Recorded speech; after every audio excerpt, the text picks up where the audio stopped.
beberapa saat yang lalu sempat viral mungkin adanya. Ketahui korban dalam kasus ini adalah Arjuna Tamaraya, 21 tahun, seorang mahasiswa asal Kabupaten Simelu, Provinsi Aceh. Ia tewas dianiaya oleh Zulham Piliang bersama 4 tersangka lainnya. Polresta Baralang langsung melakukan penangkapan terhadap 2 pelaku penganiayaan ART yang merupakan majikan dan 1 rekan kerja korban. Mengadili menyatakan terdakwa Mario Dandi Satrio alias Dandi telah terbukti secara sah dan meyakinkan bersalah melakukan tindak pidana melakukan penganiayaan berat dengan rencana terlebih dahulu. 2.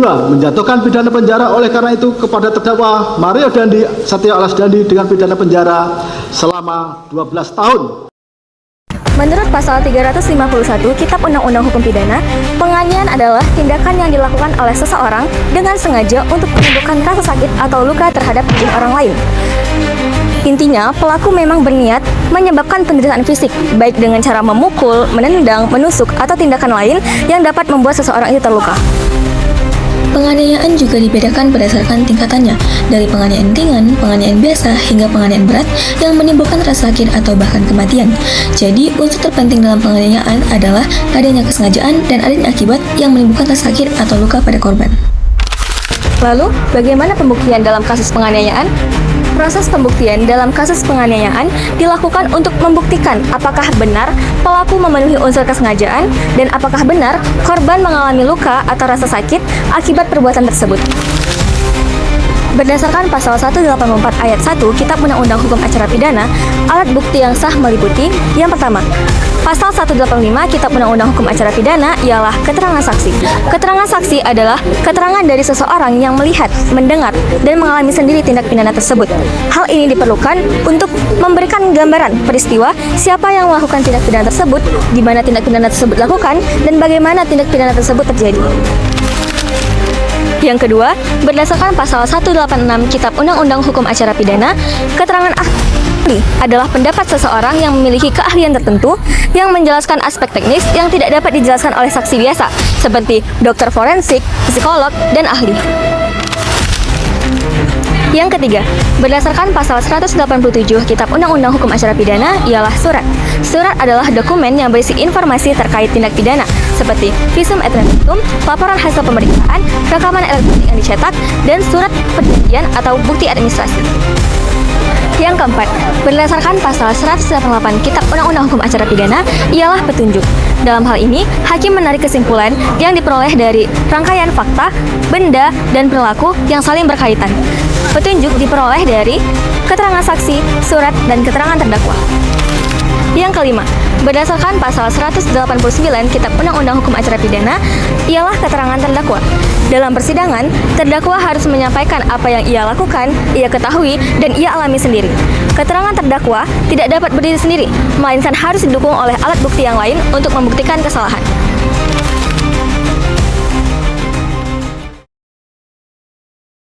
Bagaimana kerangka atau langkah berpikir Bapak ketika menilai pembuktian dalam perkara penganiayaan dari identifikasi unsur hingga penentuan bukti utamanya, Pak? Baik, terima kasih. Untuk melaksanakan suatu analisis tersebut, kita tidak bisa terlepas dari apa yang telah diucapkan ataupun dalam ketentuan Kitab Undang-Undang Acara Pidana. Itu terletak di pasal 184 ayat 1. Hal utama yang menjadi suatu pembuktian itu dalam tindak pidana ini adalah saksi. Adanya saksi, adanya keterangan ahli, adanya surat, adanya petunjuk, dan adanya keterangan terdakwa nanti. Bukti utama dalam kasus penganiayaan ini itu adanya saksi, karena adanya korban dan pelaku di situ. Garis besar dari suatu definisi penganiayaan itu kan adanya suatu tindakan yang mengakibatkan suatu perbuatan yang merugikan orang lain, baik itu nanti dia menjadi suatu sakit terhadap badan, adanya luka yang terjadi, adanya suatu gejolak psikologis baik dari korban ataupun pelaku. Maka dari itu unsur kesengajaan itu kan hal yang utama, salah satunya dalam penganiayaan, sehingga dalam pembuktiannya, kita akan melihat atau meninjau lebih jauh dari keterangan saksi yang nantinya diruntuk secara kesatuan utuh dari yang ditunjuk oleh pasal 184 ayat 1 tersebut. Dalam kasus penganiayaan sendiri itu kan pasti adanya luka-luka, dan apabila korban itu biasanya melakukan visum et repertum kepada pihak kepolisian untuk melakukan visum et repertum di rumah sakit ya Pak. Nah, apakah menurut Bapak bukti mana yang harus diprioritaskan ketika adanya visum et repertum lalu ada keterangan saksi, nah seperti atau mungkin bukti digital lainnya Pak, dan mengapa bukti tersebut itu sering kali Pak menentukan hasil perkaranya? Mengenai visum et repertum secara umum yang ditentukan oleh pasal 184 ayat 1 tadi, itu dia diklasifikasikan menjadi di poin yang ketiga. Artinya bagaimana? Tidak bisa yang diutamakan itu petunjuk, tidak bisa yang diutamakan itu keterangan ahli. Artinya saksi, keterangan ahli, dan surat itu dalam kategori visum et repertum. Apa fungsinya terhadap visum et repertum tersebut? Jadi visum et repertum itu akan menentukan apakah penganiayaan itu tergolong dari menjadi suatu penganiayaan berat atau penganiayaan ringan dan lain sebagainya. Karena terhadap suatu penganiayaan itu menimbulkan suatu tindak pidana ataupun pertanggungjawaban pidana yang berbeda-beda. Baik Pak, terima kasih Pak. Nah, ketika kita menghadapi kasus penganiayaan nih Pak, saat menghadapi keterangan yang bertentangan antara korban dan saksi dan juga terdakwa. Nah, kriteria apa Pak yang biasanya itu digunakan untuk menilai kredibilitas dan bobot masing-masing keterangannya Pak? Jadi mengenai keterangan dari dari yang dipertanyakan tadi itu, ya, dia tetap mengacu kepada yang utama, saksi. Saksi awal ini kan mungkin dia saksi korban atau dia menjadi pelaku. Jadi ada kedudukan dari saksi, ada kedudukan dari keterangan terdakwa. Bagaimana kekuatan saksi korban, keterangan dari saksi korban menjadi bertentangan terhadap saksi terdakwa, kan begitu dia kira-kira ini. Maka dalam hukum pidana itu untuk menentukan ataupun orang yang dapat nantinya menjadi pesakitan ataupun mempertanggungjawabkan suatu tindak pidana yang dia lakukan, itu itu mempunyai dua kategori yang utuh yang tidak bisa dipisahkan sih sebenarnya ini. Cuma dalam konteks di lapangan mungkin ada aja hal-hal yang membuat itu tidak bisa berjalan secara utuh. Apa itu? Yaitu pertama, kalau kita bicara tentang suatu tindak pidana, itu kita bicara mengenai actus reus, perbuatan nyata terhadap itu. Dan lalu yang kedua mengenai mens rea, niat jahatnya ada tidak, kan begitu ya. Jadi mengenai actus reus tersebut itu kan, apakah perbuatan itu sudah ada, maka dikategorikan sebagai sudah menjadi include terhadap niat jahatnya.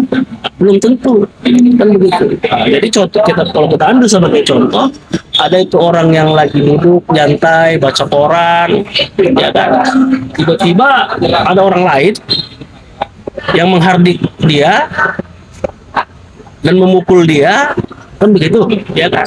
Nah, dan ternyata terjadi suatu perkelahian. Nah, perkelahian itu terjadi, yang menghardik ataupun yang memukul duluan itu yang lebih parah, kan begitu kan. Dari tingkat dari tingkat mungkin cederanya terhadap perkelahian itu jadi parah, maka ya kan, perbuatan itu ada, aktor serius itu ada terhadap si orang yang lagi duduk membaca koran. Tetapi mens reanya kan dia tidak terpenuhi. Dalam hukum pidana itu tidak bisa orang dihukum tanpa adanya suatu kesalahan, sehingga tidak bisa juga orang dihukum itu tanpa adanya suatu niat jahat. Sehingga tidak bisa dikatakan si baca koran ini menjadi suatu tersangka ataupun dapat dihukum. Maka dari contoh ilustrasi tersebut dapat kita sinkronisasi terhadap yang dipertanyakan tadi.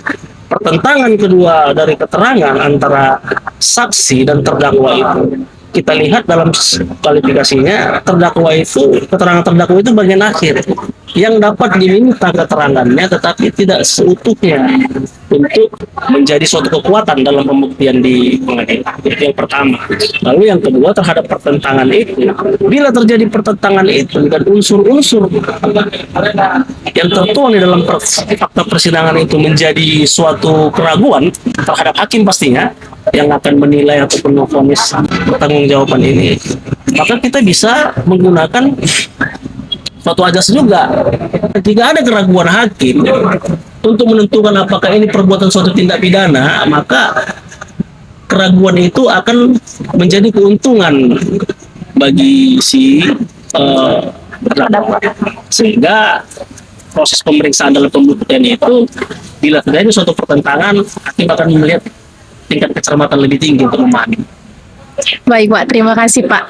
Nah, berkaitan dengan mens rea Pak, bagaimana Bapak mengevaluasi bukti yang menunjukkan bahwa adanya unsur kesengajaannya Pak, atau mens reanya dalam penganiayaan, terutama pada kasus dengan luka yang tidak terlalu berat atau konteks provokasi? Oke. Seperti yang sudah saya sampaikan tadi, mens rea itu kan adanya niat. Ya kan, kedudukan dari mens rea itu tidak bisa terlepas dari suatu adanya perbuatan itu serius tadi. Nah, mens rea itu, niat itu kan menjadi 4 klasifikasi. Ada kesengajaan, ya kan, itu yang pertama. Sengaja dia berbuat sesuatu tersebut yang menimbulkan pertanggungjawaban pidana. Lalu yang kedua, dia tahu bahwa perbuatan itu akan merugikan dan akan mengakibatkan kerugian yang lebih nyata, kesakitan orang. Itu yang kedua. Yang ketiga, dia ceroboh. Dan yang keempat, dia lalai. Maka dari niat dari mens rea itu, itulah yang harus dibuktikan, sehingga mens rea itu menjadi suatu unsur yang terpenuhi untuk nantinya dapat dibuktikan bahwa perbuatan itu menjadi suatu pertanggungjawaban tindak pidana terhadap. Baik Pak, terima kasih Pak. Nah, untuk seberapa besar peran bukti digital seperti CCTV, rekaman audio, video, chat, kalau untuk kasus pidana sekarang itu kan Pak banyaknya bukti-bukti yang dia berbasis digital ya Pak. Hal itu bagaimana dia dalam memperkuat atau melemahkan teori pembuktian serta hambatan hukum atau praktis yang biasanya muncul Pak? Sebenarnya konteks dari ini menjadi, kalau saya perhatikan pertanyaan itu menjadi 2 bagian dia. Ada konteks yang sifatnya ITE, ada konteks yang sifatnya nyata. Karena penganiayaan ini, ya kan, itu dia sifatnya nyata. Adanya 1-2 orang atau berlebih terjadi bentrokan, maka muncul terhadap definisi tadi penganiayaan itu.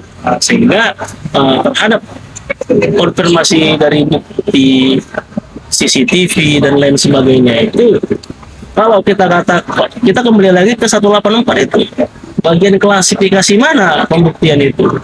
Nah, pembuktian itu masuk dalam klasifikasi poin 4 kalau nggak salah tadi itu. Petunjuk ya Pak? Petunjuk. Nah, sehingga petunjuk itu membantu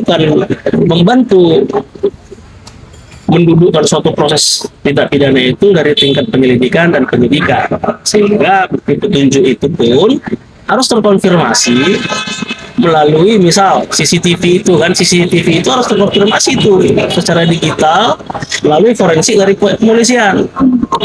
Jadi kependudukan CCTV itu apakah tidak diedit atau bagaimana segala macam. Kalau kita sangkut pautkan terhadap penganiayaan, tetapi kedudukan terhadap bukti WA tadi itu melalui dari penganiayaan itu, menurut hemat saya itu kurang tepat, karena itu bagian dari Ancaman tindak pidana pengancaman kan begitu ya kan. Tetapi kalau CCTV ya kan yang meliput, mungkin yang mengambil tangkapan layar dari suatu kejadian penganiayaan, itu harus terkonfirmasi dalam proses penyelidikan, dan penyidikan itu yang diuji secara digital forensik.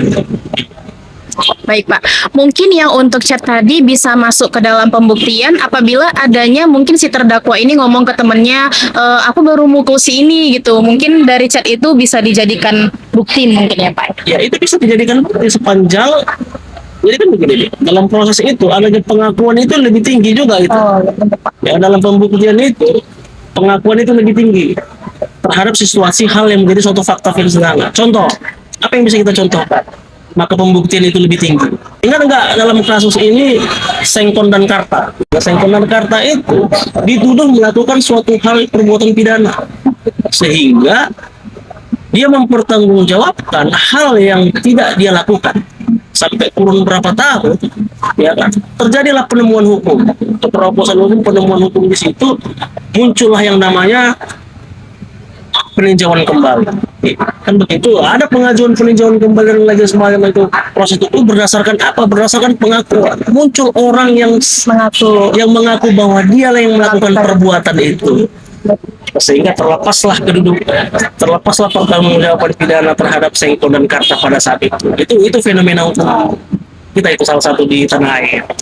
Maka dari pengakuan itu terhadap chat itu ya bisa dijadikan bukti, ya bisa sepanjang itu menjadi suatu konteks, tidak terlepas dari konteks. Baik Pak, berarti apapun bentuk dari pembuktiannya, apabila dia bersifat pengakuan, berarti itu nilainya sangat tinggi ya Pak ya dalam alat bukti. Sangat tinggi pengakuan. Baik Pak, mungkin itu yang terakhir dari wawancara kita hari ini Pak. Terima kasih atas waktunya Bapak Romi Saragih, dan terima kasih untuk teman-teman. Saya Rifdana Nazla Ramadan dengan NIM 240200153 pamit undur diri. Selamat siang semuanya. Selamat sore semuanya. Di sini kami dari kelompok 3 dalam mata kuliah Hukum Acara Pidana akan mewawancarai mahasiswa sebagai perspektif dari masyarakat umum mengenai prosedur beracara di hukum acara pidana, yang dimana kami mengangkat kasus mengenai penganiayaan. Korban yang menyaksikan langsung sidang putusan 2 terdakwa penganiayaan di Pengadilan Negeri Tangerang. Penganiayaan.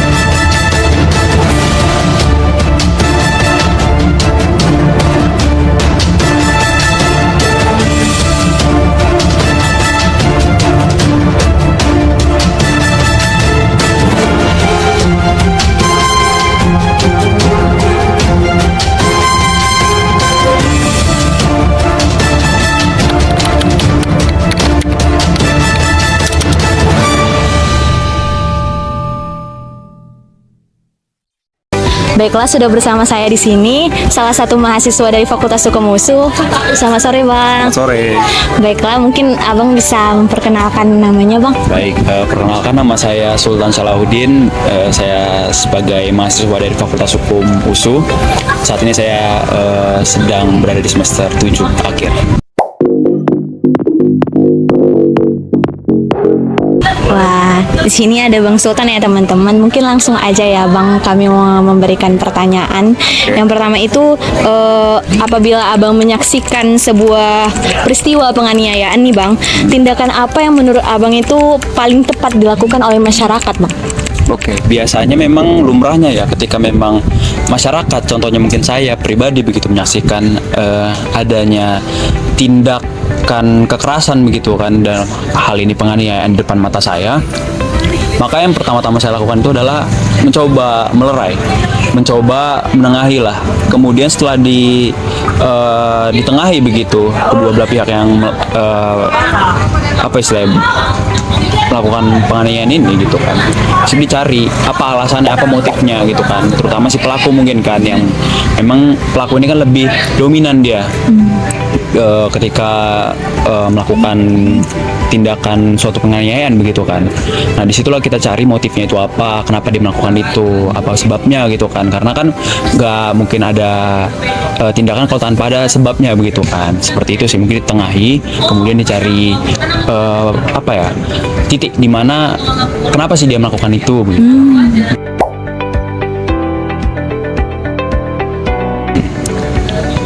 Oke, lalu untuk selanjutnya, menurut Abang nih seberapa penting sih peran saksi dalam membantu proses penyelidikan dalam penuntutan?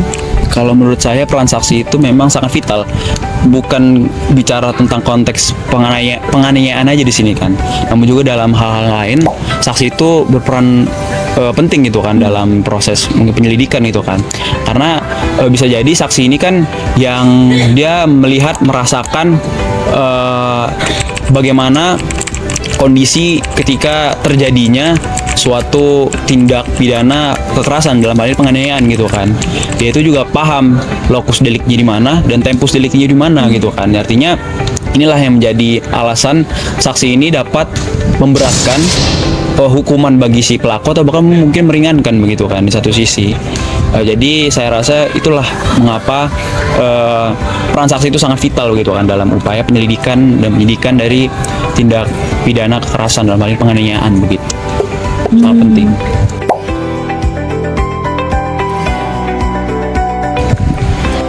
Selanjutnya Bang, apa nih harapan Abang terhadap aparat penegak hukum dalam menangani kasus seperti penganiayaan nih Bang? Kalau harapan saya mungkin seperti yang kita tahu juga, terkadang aparat kita ini masih agak lalai begitu kan dalam menangani hal-hal seperti ini. Contohnya, contoh kecilnya itu misalnya ketika seseorang itu dianiaya, otomatis dia itu secara psikis itu merasa terancam, dia merasa terganggu jiwanya lah begitu kan.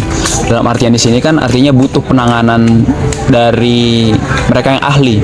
Ya, contohnya mungkin psikiater kan, dalam artian di sini untuk menggali bukan menggali ya, mencari tempat nyaman, safe space bagi si korban ini agar dia itu bisa mengungkapkan apa yang sebenarnya terjadi, bagaimana bisa terjadi seperti itu dan kapan dan lain sebagaimananya kan, itu agar lebih jelas lah si korban ini dalam menjelaskan atau bahkan memberikan kesaksiannya begitu kan. Nah, dan itu belum begitu saya lihat di institusi penegakan hukum di Indonesia gitu, masih kurang lah bisa saya katakan. Kurang dalam artian di sini secara garis besarnya institusi penegak hukum ini masih kurang memberikan tempat yang nyaman bagi korban itu untuk mengungkapkan apa yang sebenarnya terjadi kepada dirinya. Dalam hal ini kan dia dianiaya begitu kan. Mungkin harapan saya ya bisa lebih diperbaiki lagi begitu kan. Ya, itu sih mungkin dari saya harapannya. Ya Bang, terima kasih banyak ya Bang atas ketersediaannya. Sama-sama. Baiklah, mungkin sekian wawancara dari kami. Semoga dapat bermanfaat bagi kita semua. Selamat sore. Bapak Ahmad Aswan Warwe, SEMSM. Selamat malam Pak. Ya, selamat malam. Oke, mungkin langsung aja ya Pak ke pertanyaannya ini Pak. Sebagai seorang akademisi nih Pak, bagaimana cara seorang akademisi itu menjelaskan proses menilai terpenuhnya unsur-unsur sebuah penganiayaan nih Pak?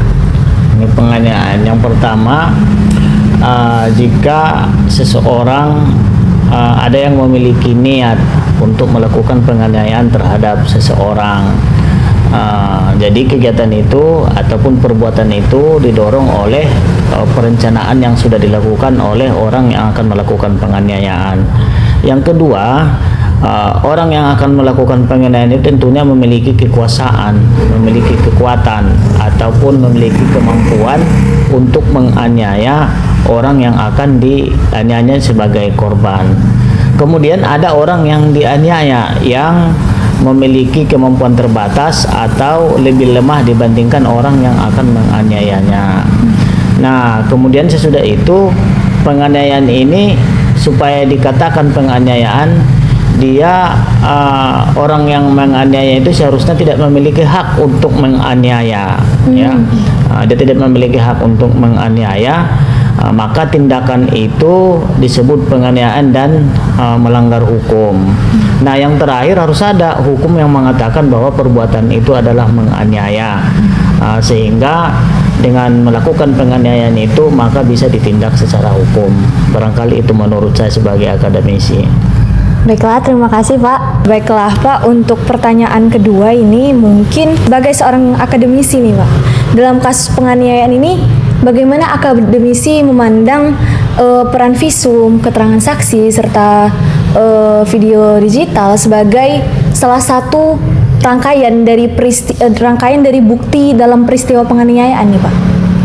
Iya, saya rasa memang peranan visum itu dan bukti-bukti tadi yang disampaikan itu sangat berperan ya di dalam membuktikan, karena hukum itu tidak bisa hanya sebatas bicara aja, tetapi harus ada bukti yang menguatkan dari sebuah keterangan sudah ada penganiayaan. Misalnya yang pertama adanya kesaksian korban, ya, korban sebagai orang yang dianiaya. Kemudian harus ada, bisa juga kalau misalnya ada orang yang menyaksikan penganiayaan itu. Nah, supaya itu dibuktikan secara sah bahwa ada penganiayaan, tentunya ada bukti orang dianiaya, misalnya luka-luka, tentunya itulah yang dipisum ya, bahwa itu adalah bekas penganiayaan yang dilakukan orang, dibuktikan dengan visum yang dilakukan oleh para ahli. Kemudian sekarang makin maju ya, adanya digital ya, tentunya adanya rekaman-rekaman yang terlihat. Tapi memang rekaman melalui digital ini banyak rekayasa sekarang dengan menggunakan berbagai teknologi seperti AI ya sekarang ini, sehingga perlu pakar ya, kesaksian para pakar untuk membuktikan bahwa kesaksian dengan teknologi itu perlu diuji keasliannya sehingga itu bisa dibuktikan. Dan yang terakhir itu sebenarnya akhirnya selain kesaksian korban, kesaksian orang yang melihat, kesaksian si terdakwa itu pada akhirnya sangat memastikan bahwa itu terjadi pengakuan yang dilakukan. Ketika misalnya suatu perkara penganiayaan, semua sudah bukti-bukti mengarah bahwa benar melakukan penganiayaan, biasanya si terdakwa akan mengakui perbuatannya, karena itu kan berkaitan dengan akan meringankan hukumannya. Biasanya ada pengakuannya itu ya. Barangkali itu yang bisa sebagai manfaat dari beberapa bukti-bukti itu di pengadilan, menguatkan bahwa putusan itu benar penganiayaan, sehingga memberi keyakinan yang kuat kepada hakim untuk memberikan putusan bahwa telah terjadi penganiayaan. Baik Pak, terima kasih atas ketersediaannya untuk menjawab pertanyaan-pertanyaan. Mungkin sekian yang dapat saya sampaikan. Sekian dan terima kasih. Berdasarkan hasil wawancara sebelumnya, kita dapat menyimpulkan bahwa pembuktian penganiayaan adalah termasuk bentuk dari penemuan bukti dari material. Terdapat 3 unsur utama yang harus dipenuhi untuk memenuhi kriteria dari delik penganiayaan. Yang pertama adalah unsur kesengajaan atau yang biasa disebut dengan mens rea, yang dimana ini adalah kehendak dari perilaku untuk mencelakai korban.